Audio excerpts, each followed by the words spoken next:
I just came from the Ministerial Association in Coeur d'Alene, and the pastors have agreed to meet together, partially because they want to hold each other accountable. Now the deal is you're not supposed to talk about what you hear about in this Ministerial Association, but I just got to tell you this. There were 3 pastors out in a boat, and one of them is saying, you know, confession is good for the soul. I really need to confess. He said, man, I'm having a hard time with the offering. When the offering comes through, I just grab a whole bunch of it and I use it for myself. I feel so bad. And the other one says, well, my problem is coveting. Man, I covet my neighbor's house. He's got the most beautiful house. And the third guy's not saying a word. So finally they looked at him and says, well, what's your problem? He said, my problem is gossip, and I can't wait to get off this boat.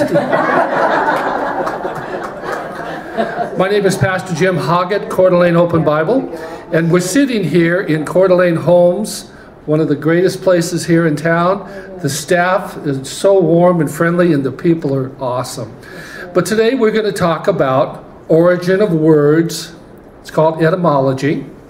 And I want to tell you what happened to me yesterday. Yesterday, I kind of took a day off, and I went into my wood shop, and I was tinkering around. Now, you know what I mean by, Pam says, what are you doing? I says, I've been out tinkering. You know what I'm talking about, right? Let me tell you where the word tinker came from. A tinker used to be an occupation where someone would make something that you needed. He was called a tinker. Today we would call it a fabricator. In fact, I know some people who are pretty good at fabricating. They can fabricate the truth. Okay. So a tinker would make something for you, and sometimes in order to do that, he had to make a mold, and he made it out of clay, and then he would take that mold and he would pour whatever metal it is that he's making into that mold, and afterwards it was gone. In fact, the mold was just destroyed in the process of making this thing, and that's where they get the expression, they broke the mold, because it's only one of a kind. Now, what you don't know is that the mold was called a dam. So you've heard the expression, it was ready to just throw away. It wasn't worth a tinker's dam. Okay. Eventually it got shortened to, he's not worth a damn. But that's where it came first, a tinker's dam.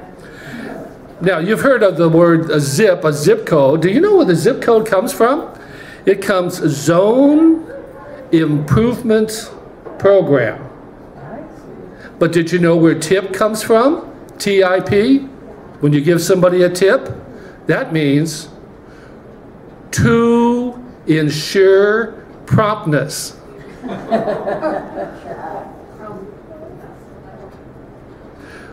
want to break. You should give it to him first. That's right.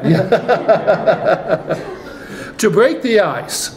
Some parts of the country, it gets really cold, and the streams and the riverways are all filled with ice, and they can't get any of their wares through.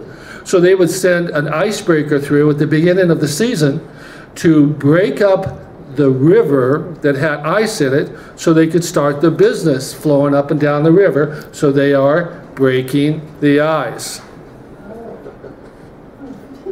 You know what it means to throw in the towel? That's actually a boxing term. You have the coach of the boxer, and he's got a towel, and every time this guy would go back to his corner, he'd take this towel and he'd wipe off the sweat. And when he got to the point he thought his boxer shouldn't have any more abuse, he's not going to need the towel anymore because he's not going to be wiping off the sweat off his face. So he would take the towel and throw it into the ring, and that's throwing in the towel. Have you heard the expression jumbo? Jumbo? Of course. Yeah, we always have jumbo duck. I've always been confused by jumbo shrimp. But jumbo in African actually means elephant. So Barnum and Bailey Circus was bringing elephants over, and they kept referring to them as jumbo. And when we heard the jumbo, we just thought big, so now we even have jumbo eggs. The last one I want to tell you about is from the name Mary. And it goes all the way back to Mary Magdalene. Remember when Jesus died on the cross and went into the grave for 3 days? and then he rose on Sunday. Now Mary doesn't know that he's actually risen from the dead. So Mary goes to the grave and she's crying and she's sad and she's so depressed because her Lord had died for her. Now what you don't know is that back in the old days, Mary had a nickname. It's called Maud. So sometimes you'd have somebody named Mary and her nickname would be Maud. And so when you talk about somebody who is sad, like Mary Magdalene, it's called Maudlin. Oh. Okay, we'll pick this up next week. Thank you very much. Thank you, Jim. We appreciate your